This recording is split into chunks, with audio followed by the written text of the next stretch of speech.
Welcome to The Smart Divorce on Divorce Source Radio, helping you move forward with focus, hope, and confidence, saving you time, money, and your sanity as you build a better life post-divorce. I'm Steve Peck. Deborah Moskovich, divorce consultant, educator, and author of The Smart Divorce, brings you the leading experts and researchers in the divorce arena. We'll also be speaking with those in the trenches, people who've learned from their divorce and how their experience has changed their lives. And they would tell you for the better. Deborah's learned that divorce can be a beginning, even if it looks like an end. Divorce can be rich in opportunity to learn and grow from. And we're going to explore how to take this information and create a positive post-divorce life. And now, here's Deborah. Hey, Steve, how are you today? I'm great. How are you, Deborah? I'm fabulous. Just coming off a beautiful long weekend here in Canada, and the weather was spectacular, and I'm ready to tackle a very different topic today. We're speaking with Dave Quist, who's the Executive Director of the Institute of Marriage and Family Canada. So I know it's quite the mouthful, and we'll call it IMFC, the Institute of Marriage and Family Canada. Now, you know, their thinking is, and I totally agree, family is the foundation of our society. You know, the health of our children, communities, and nation depends on strong families. You bet. You know, now IMFC, their aim is of society and government policy should be to protect and support this foundation. But there's, you know, like in terms of the family, there are different configurations of the definition of family. You know, today we've got many lone parent families, right? As the divorce rate has just risen since the 80s. We've got lots of blended families, same-sex families. I mean, the configurations, the way you think about it, are multiple. And the IMFC conducts research on the latest, most accurate research on marriage and family-friendly policy. And so we're going to talk to Dave about having stronger families. What do they need to know about having smarter, happier lives? Absolutely. Great subject. And as I said to you earlier, many people after a divorce, they go on, they've got new relationships. So how do we improve those?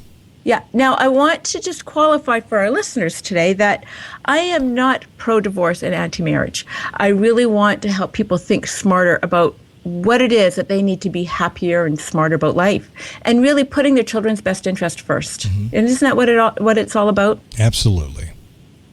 So, on that fine note, I would love to welcome Dave. Hey, Dave, welcome to The Smart Divorce. Good morning, Deborah. Good morning, Steve. Good to be with you today. It's great to have you here. You know, I've read a lot of the articles coming out from the Institute, and I find them really intriguing, especially one of the ones that I read not too long ago about making marriages successful rather than divorce easier. I was quoted on that for one of the publications, and I found it very interesting how you think that divorce is too easy. Can you elaborate on that a little bit? Sure. Well, in Canada, I can't speak for your American audience, but for Canada, divorce law really changed in 1968 and then had some minor changes in the 80s as well. And prior to that time, many people would say that divorce was too difficult to attain when that seemed to be the only outcome or that would actually resolve conflict within a marriage. I'm not naive. Marriage, unfortunately, does end in divorce at times, and we've seen a rise in that for a variety of different reasons. In the last several years, several provinces here in Canada, most notably Alberta, British Columbia, and Ontario, have looked at their Family Law Act. And part of it has been how to reduce the amount of conflict that goes on during that divorce proceeding. Now, I haven't been divorced, but I've certainly heard many stories. I've read many different pieces from people that have been through a very tumultuous and difficult process there. And so when we met with some of the policymakers and the legislators in those various provinces, obviously what they were trying to do was how to make that process easier through the family law court process. And we said, you are changing some of the things there, and some of them are changing for the better. But one of the pieces that I've said to them that they're missing is how can they make marriage better or more wholesome before many people actually get to that stage. And I think there's a variety of ways that can be attained. Some of it's very personal, and some of it can be influenced and impacted by the respective governments of different province levels as well as the federal level as well. I agree with that in terms of education. I think people need to go into a marriage better educated in terms of what this relationship really is all about and why they're getting into this relationship in the first place, like for all the right reasons, and have those important conversations. I really applaud your efforts in keeping families healthy and strong. What are some of the learnings from your research that would help a new family dynamic stay healthy and strong? Well, I think part of it is looking at what are some of the attributes of strong families, and one of those is communication. That open communication is really needed between mom and dad, between mom and kids, dad and kids. That family atmosphere really needs communication. That's where a lot of the breakdown actually occurs. One of the easiest ways, and this sounds so incredibly simple, but research bears it out, is the family dinner. I know that we're busy households, and there's music lessons and soccer practices, and things get busy in the way of us. However, being sure that we can sit down as often as possible. It doesn't have to be a fancy meal. It can be, a sandwich or a plate of macaroni. That doesn't really matter what the meal is, but just that we spend some time together, that we actually talk and say, how was your day? What happened at school? What happened at work? What were the challenges with that? How did you face those issues? How was that test you had today? Those sorts of things increase the level of communication, increase that level of dialogue. And that's one of the biggest barriers that we have, is when we're not communicating, that's when problems begin to occur and fester. I totally agree with that. As a matter of fact, I have a rule in my home. I don't know, Steve, do you have one like that too with your son when he's around? Friday nights. We have to have dinner together Friday nights. How did that get away from us? I mean, when I was a kid, everybody had their dinner together. I know Right. Women started working more, but even before that, the TV started, getting pulled into a lot of family dinners, and it's like, gosh, it's so simple, but you're so right, Dave. You sit down with your family and you download the day. It's great. Yeah, Exactly. I do like that you download the day. And the other thing is, like, I noticed my kids will go for the remote. They want to turn on the TV, and then if they're not watching TV, then they will play with their iPhones or their BlackBerry or whatever. And so now, and I have a rule. There's no phones at the table, and we can't even answer the phone while we're eating dinner. We shouldn't, unless, it's a double ring, and then I know it's my parents calling. But, other than that. Double ring? You have a special ring for your parents? When there's a long-distance phone call. Oh, okay. Yeah, any long-distance phone call. So usually it's telemarketers that call during dinner. But other than that, seriously, I think it's just so important. We talk about the high and lows of the day. And Dave, I think that's an excellent point that people don't often do enough, is just sit around and talk around the dinner table. Yeah. Mm-hmm. We also know that some research that we did about 6 or 7 years ago, the biggest challenge that families face, whether they're just starting out, they're newly married or getting together, they're starting to raise children, or whether they're all the way through to retirement or perhaps senior citizens looking for, the comfort of care in those last years. The number one challenge for all those range of families is family finances. And so we've talked to our provincial and our federal governments here in Canada a great deal about a concept we call family income splitting. Now, your American listeners will be able to already file for income tax jointly, and that's something that Canadians don't have the luxury of. And so I don't want you to speak to the American side of your tax law, because I'm not an expert in that category at all. However, Canadians have not had that luxury yet. And so it's something that the federal government has actually said that they're going to do once our federal budget is balanced within the next couple of years, if everything holds true at this particular time.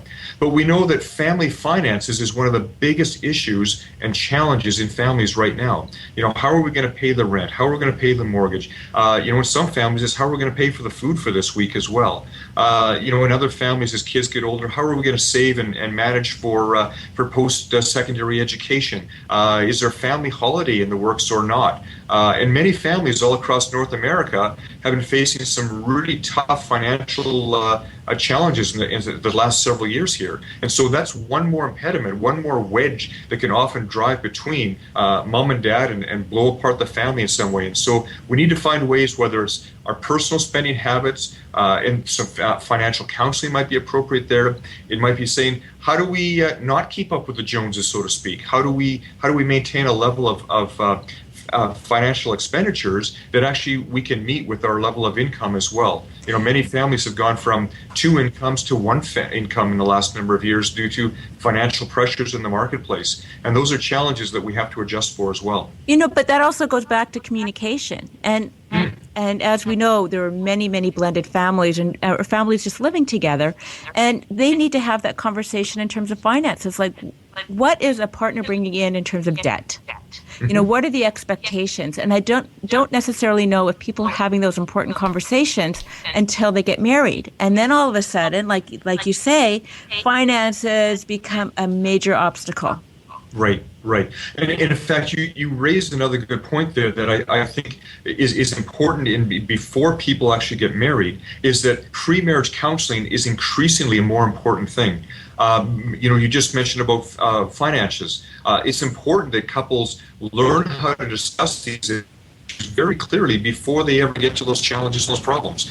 You know, are we bringing debt to this marriage? Is there student debt or previous household debt that is coming into this relationship?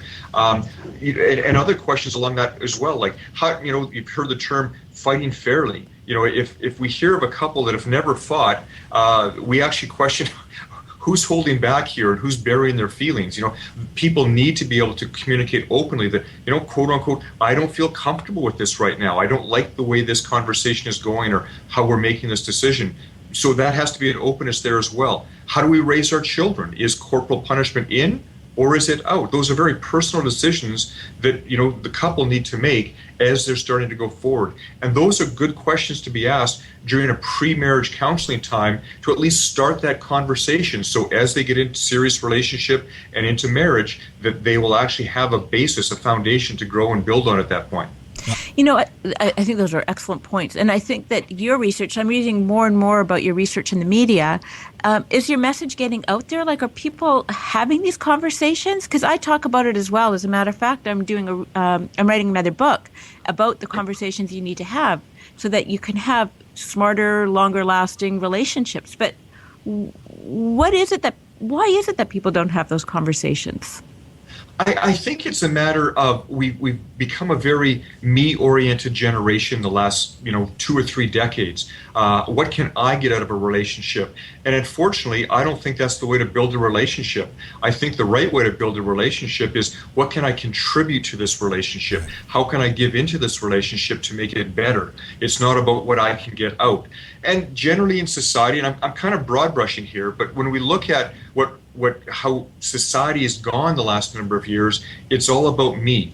And unfortunately, that isn't a good way to start and build a relationship. And our kids see that. You know, there are many television shows that sort of focus on the all about me role of within society. And I think we've got to get away from that. And that message, yes, is getting out there, but it's slow. You know, when we're going up against television shows and multimedia and YouTube videos and everything that's out there, it's difficult for people to move past that.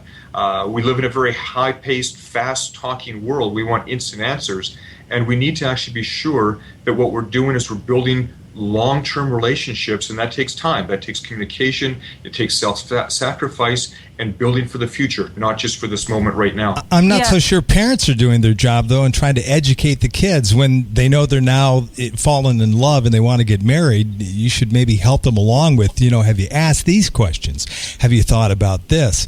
And personally, I've always thought that getting married should be just a little bit harder. It should cost a little bit more for the marriage license.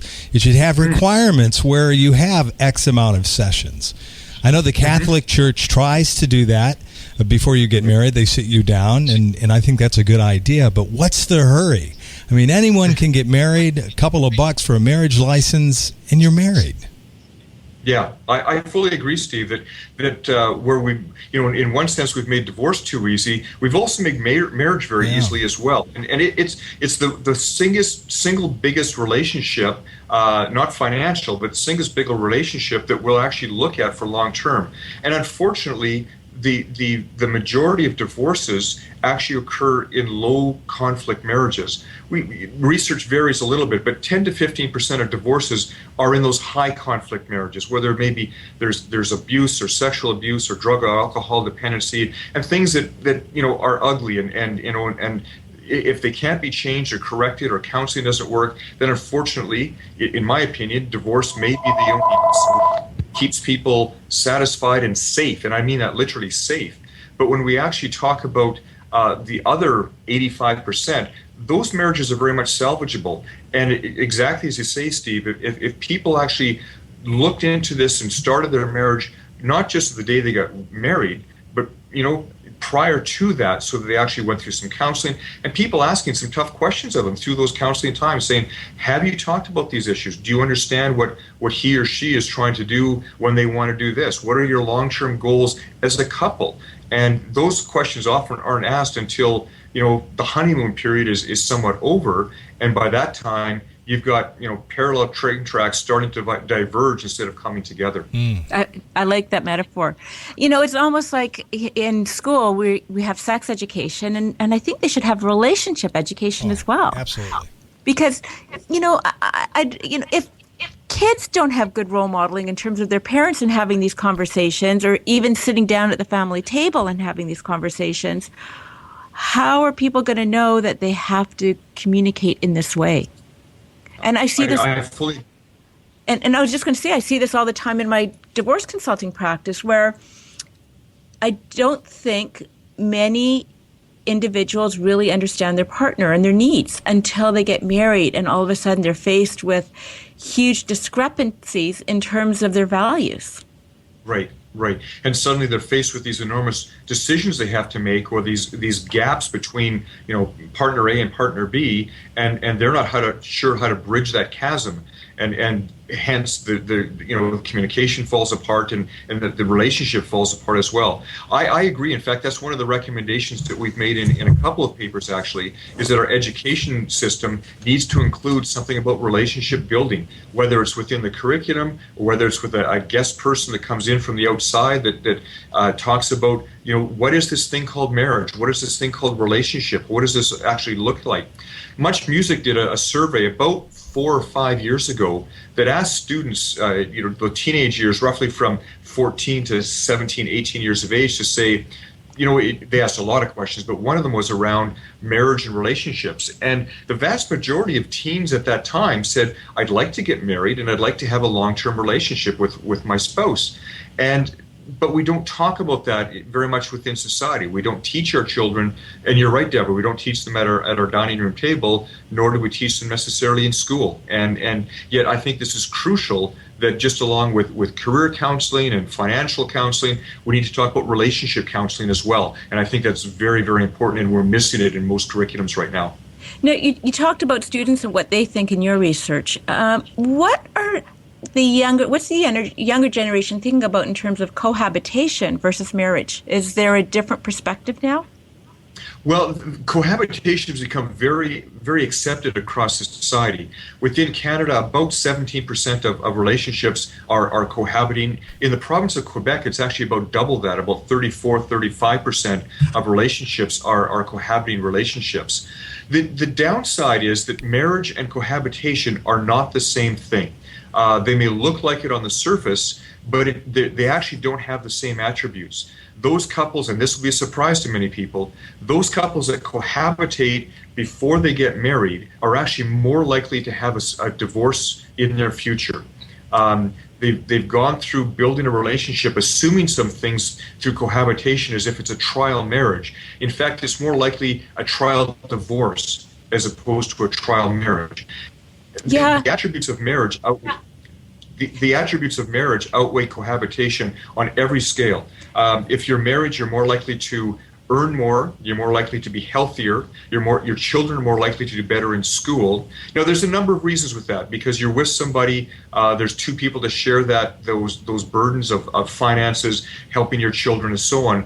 But there's also something intrinsically that we live better, we tend to be happier people, that we self-acclaim that we're happier people. Now those are broad brush statements, I realize, and there's exceptions. I've given that as speeches at different places, and almost always had somebody come up to me afterwards and said, well, I've been living together with my partner for 15 years, and we are really happy, and we really enjoy life, and our kids are doing extremely well. And I say, congratulations, you're the exception, not the norm.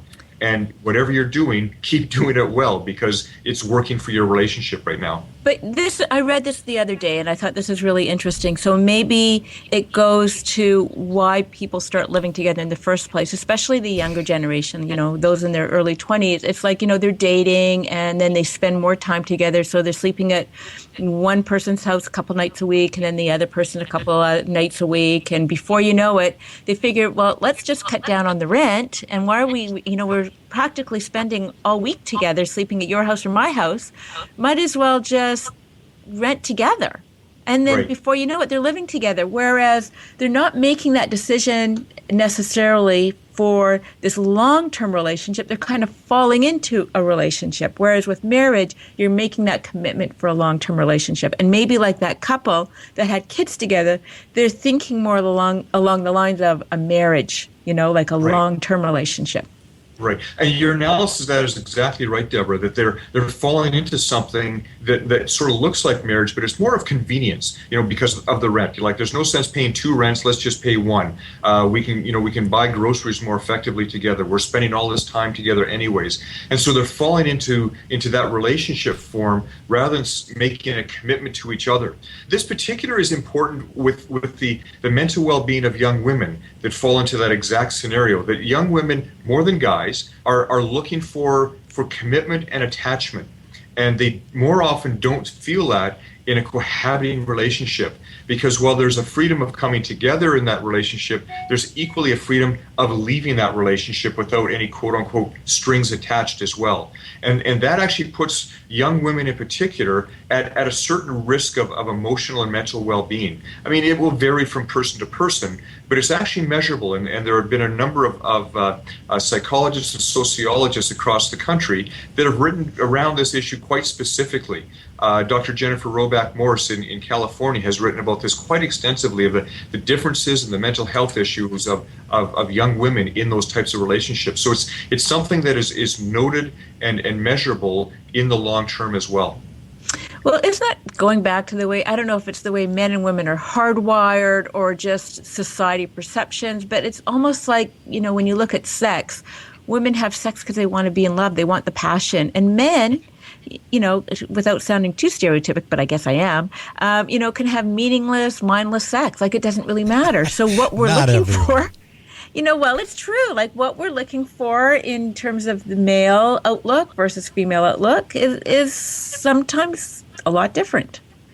It is very different, and in fact, it sounds funny when we say it like that, but it's actually very true. It really is. There was a time when and I don't want this to sound old-fashioned, but there was a time when young men had to go and court a young woman, and he had to prove his worth to her, that I am stable, I've got a job, or I'm going to school, and here's my plans, and whether it was through the parents or the daughter or whatever, that they sort of prove their worth because of those things that you just said. To just be able to jump in the sack.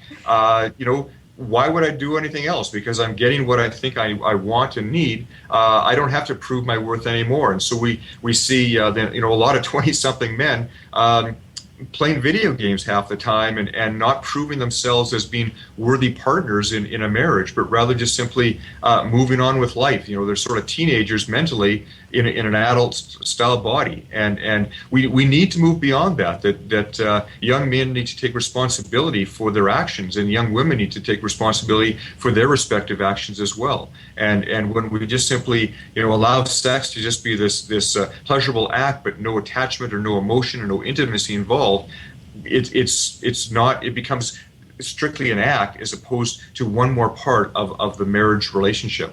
Right. Lots to think about and lots to talk about. And I wish that, the younger generation would really have those conversations. But I think perhaps they might feel a little uncomfortable. Mm-hmm. Mm-hmm. That's entirely possible. Changing it up a bit, I know that over 50% of the population is single. Yes. And I know your colleague, Andrea Mrozek, is that how you say it? Mrozek. So, she talked about that, the state of singlehood. And when you look at being single versus married and happiness, and we know that more couples, an individual's happiness is predicated, I think, really on being a couple. Like many people are happier in a couple rather than being single. So going back to that conversation in terms of what makes for a happy marriage, it's those societal values. But when society says it's a Noah's Ark society and you should be a couple, I don't know, do people fall into these relationships because they don't want to be single? Well, I think that's true in some cases. The self-concept of age and I should be married will vary from person to person. Am I quote-unquote over the hill for marriage at a certain age or not? And I'm not going to say an age because I'll get myself in trouble with somebody, and I don't want to do that. But the concept of sort of accepting whatever's there. You reach a certain age and I'm not married yet, and he or she seems like the best thing I've got at this moment, so let's get married. That does occur, but there are also many that are just simply waiting it out and getting married at a later age as well. Dr. Mark Regnerus at the University of Texas actually did some interesting analysis around this very issue, and that there are some young people that are holding off on marriage because they want to finish school, they want to finish grad school, they want to get a good basis in a career started, maybe pay off their student debts and things of that nature. And so when they may have been married at an early age, say the early to mid 20s, and they're holding off to late 20s, perhaps even early 30s now for marriage, you sort of have these two people that are independent. They are they're educated. They're perhaps financially independent as well. I don't mean wealthy, but I mean they're able to pay their bills on a regular basis and so on. And now you've got maybe 25, 30, 32 years of life experience behind them as well.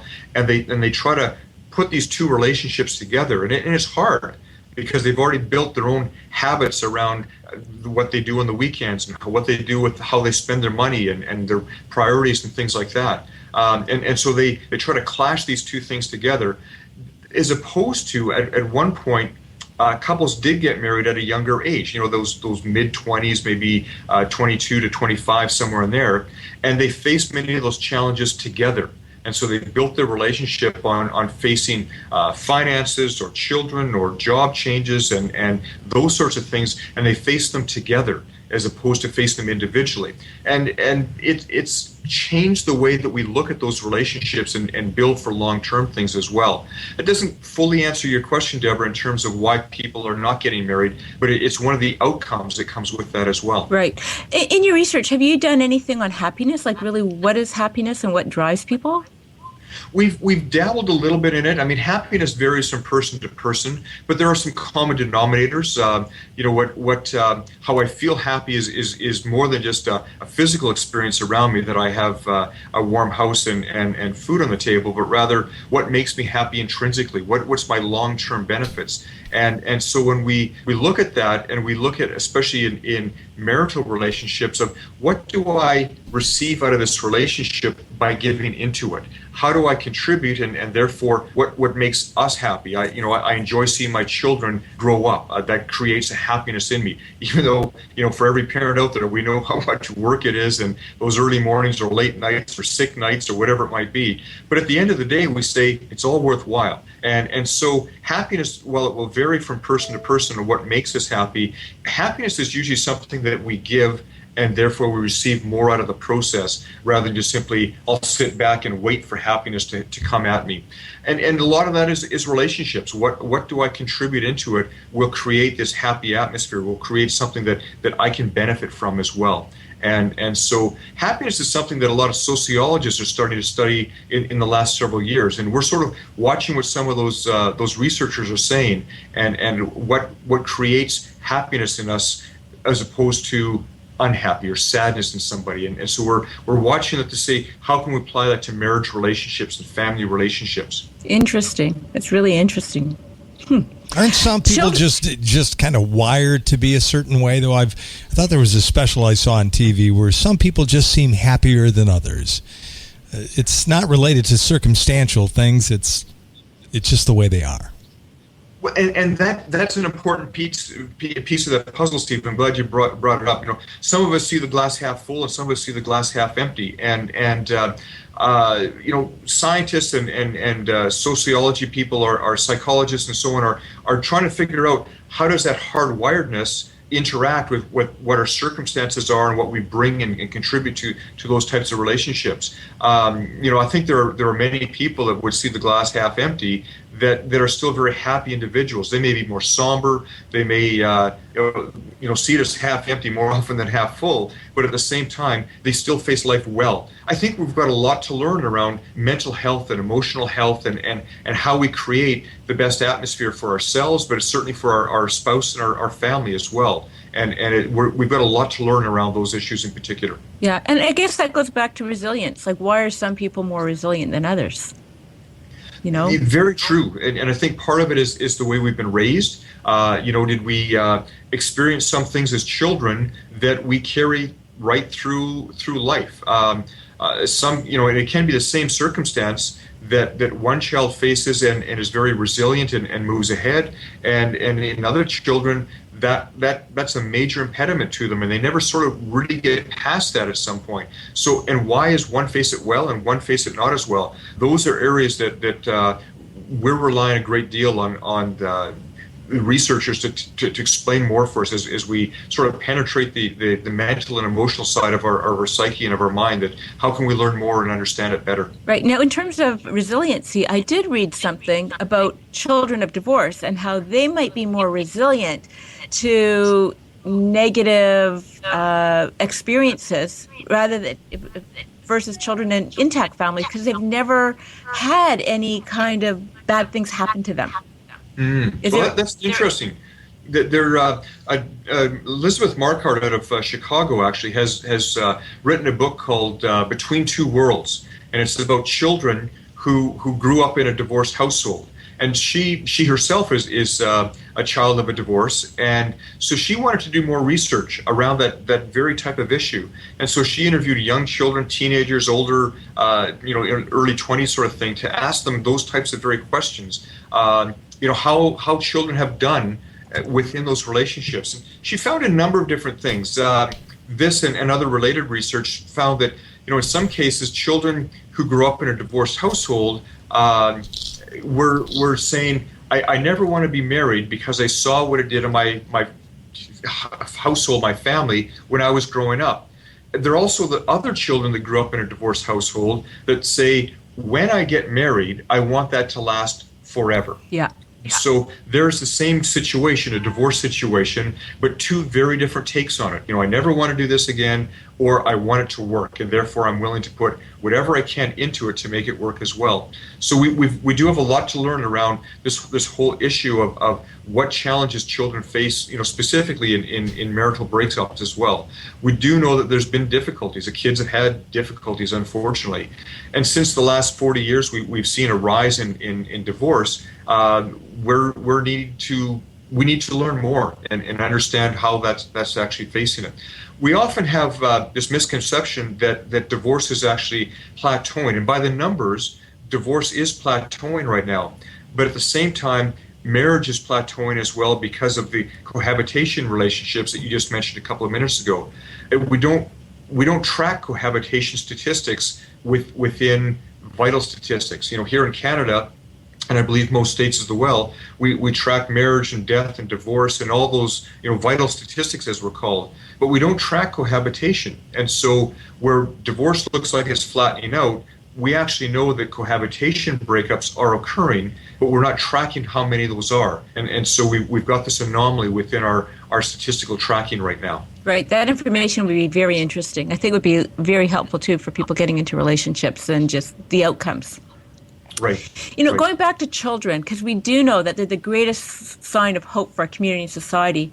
What do you think co-parents need to understand so that children are positive contributors to society? You know, like the importance of education, responsibility, that kind of thing.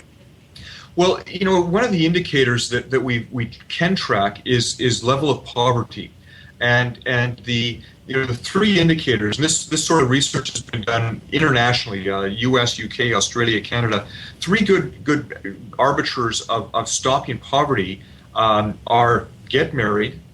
First of all, finish high school at least, and maybe go on to trade school or to university, college after that as well. Get a job and get married. And so those three indicators are fairly universal. That if you follow those three principles, the issue of poverty in the future declines dramatically. And so we need to be able to teach our children, both within the education system, but also in the family format, back to that dinner table discussion that we talked about earlier, that these are important factors in your life. And these are things that need to be taken seriously. I'm not saying a 12-year-old has to make those life decisions at this point, but if we talk about them as family and that we indicate that these are important things, that kids grow up to understand those things that much better. When we could look at dinner table talk, it's easy to talk about movie stars or rock stars and things like that, and say, well, we just saw that so and so has broken up with their spouse. How do you think they feel? How do you think those children feel? Do you think they could have done anything to help and improve that relationship before it actually got to this stage? And so kids track with superstars, sports players and celebrities and movie stars and things like that. And that gives us as parents a natural way to bring that conversation in a healthy way to the dinner table and to other examples that we're talking about as we're driving to soccer practice or whatever it might be. And I think we need to take those opportunities to discuss that with them in order to make that as all-inclusive, as wholesome for children, that they understand the parameters of relationships as best as possible. I think that's great. That's really a great thing to think about, because many of these celebrities, athletes, whoever we talk about, high-profile individuals, they're role models, and I don't think not a lot of them are great role models. There are some that are incredible role models, and others that you kind of wonder, like, why do children want to emulate them? Right. So you make some great points. Well, I promised to keep this to half an hour, and we've really gone over. I could probably speak to you for another few hours. Are there some parting thoughts that you'd like to leave with our listeners? Well, I think that just having this type of a conversation is a good place to go. As we delve into the issues of marriage and relationships and how do we make it better, I think that hopefully your viewers or your listeners have had some opportunities to think about some challenging points and say, I never thought about that before. And so as we look at marriage and relationships, we have a lot to learn. But there is a good body of research that says this is a healthy thing to go through and support as much as we can, but recognize that there are, that 10 to 15% of relationships that unfortunately are going to be difficult and going to cause problems. But I hope that if your listeners can take away something to how to make their relationship stronger, either with their spouse or with their children, that's a good and healthy thing. And I'd love to have a continued conversation with you sometime down the road, Deborah, as well. Oh, would love it too. There's so many wonderful topics. So how do our listeners get in touch with you, David? Well, the best thing is to come to our website, which is www.imfcanada.org. And all the research that we've talked about and much other is on our website and available for people to access. And there's a way to contact us on the website as well, that if they have a question that they're looking for information or research that they don't see at first glance on the website, we'd be only too glad to react to that and to provide research wherever we can. I just hearken out, we're not a counseling agency ourselves, we're research and policy people, but we also work with a lot of people across the country, in the US, in Canada, UK, Australia, that have built up a good body of research.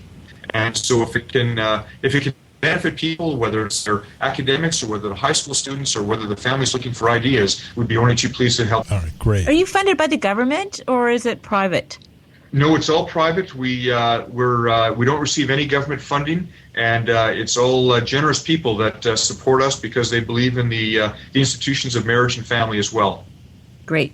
Thank you so much. All the best. Thanks, Dave. Thanks, Steve. All right, I like Dave Quist. Good show. I think it was a very fascinating conversation. I know that they really are the Institute of Marriage and Families, and they don't really endorse divorce per se. But you know what? I think what he talked about in terms of the communication and the education go a long way to having healthy marriages and relationships. And I do agree that people don't take the time to talk about what their needs are, what they want out of a relationship, what their values are. Actually, that's the book that I'm researching right now. And I totally agree. It's something that you can't talk enough about. Should be like number one if you've been through a divorce and you're thinking about getting into another relationship, shouldn't it? Absolutely. But the interesting thing is the divorce rate rises with each subsequent marriage. Well, I don't, if you do that, I don't know how it could. Yes, exactly. So like the divorce rate is about 60% for second-time marriages, 70% for third-time marriage, and fourth time, fifth time, it just goes up exponentially because people aren't having those conversations. But what I also find interesting is that when you're blending families, so listeners, think about this, that they often don't have those conversations in terms of how are we going to get these two families together?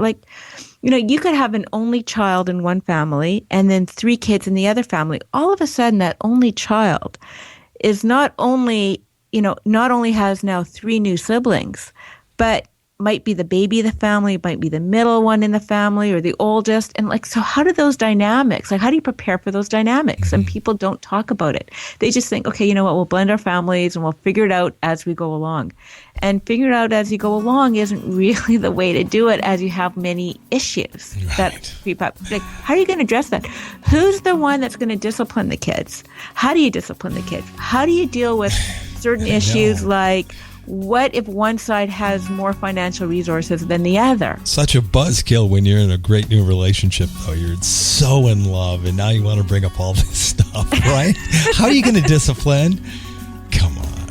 Yeah, but you should. I totally it's a romance agree. Killer. Okay, I know, but it's so important. I mean, Dave pointed that out. I agree with him. He was a good guest. And I do love that conversation at the family dinner table. Mm-hmm. Yep. Back to basics. I love the show, Deborah. And what's going on with your new website? When are we going to see that online? I'm very excited about that. That's coming out in a couple of weeks. And not only am I going to have this brand spanking new website and looking fabulous, but the Smart Divorce Resource Toolkit is going to be available online. Yay. So you'll be able to download the CDs and the tip sheets and my smart guides. Actually, those smart guides are now going to be in e-booklet form as well. Wow. So it's going to be really fabulous. High tech. High tech. Stay tuned because all of the fabulous shows and articles and everything is going to be all in one place. So go to thesmartdivorce.com and soon you'll see the new website there and be able to buy all of this great stuff digitally. That's what I would do. You know me. I like to go with my iPod and things like that. But I know there are people still doing the CDs. God love you. Yeah, no, and I need a physical book. I'm the one. I'm not downloading books on, Seriously? You're not going to go with the Kindle yet, huh? No. I'm a holdout. I like to hold. I'm a touchy-feely kind of person. Well, see, that's why you're so kind and gentle and loving. A touchy-feely, loving person. That's Deborah Moskovich of The Smart Divorce, who brings us these great shows every week. And I thank you for doing so, Deborah. I love it. Thank you. Well, Thanks for the opportunity. Oh, you're welcome. And we'll talk to you again next week on The Smart Divorce on Divorce Source Radio. As always, I hope the program helped you. If you have a comment or question you'd like to ask us, we'd love to hear from you. You can leave us a voicemail on our listener line at area code 248-686-2256. Or drop us an email with your question or comment to divorcesourceradio@gmail.com. New programs are available every week on DivorceSourceRadio.com, as well as iTunes, BlackBerry, Stitcher, and all over the web. If you'd like to be notified when new programs are available, you can follow us on Twitter. Our follow word is Divorce Source. Also, if you're not listening from our website, I invite you to stop by DivorceSourceRadio.com, where you'll find a complete program archive. If you're looking for a specific subject, simply type it into our search engine, and chances are you'll find what you're looking for. We also have other resources available at our website as well. And while you're on our website, click on the Facebook icon and join the growing Divorce Source Radio Facebook community. Thanks for listening. Until next time, make it a great week and stay healthy. I'm Steve Peck.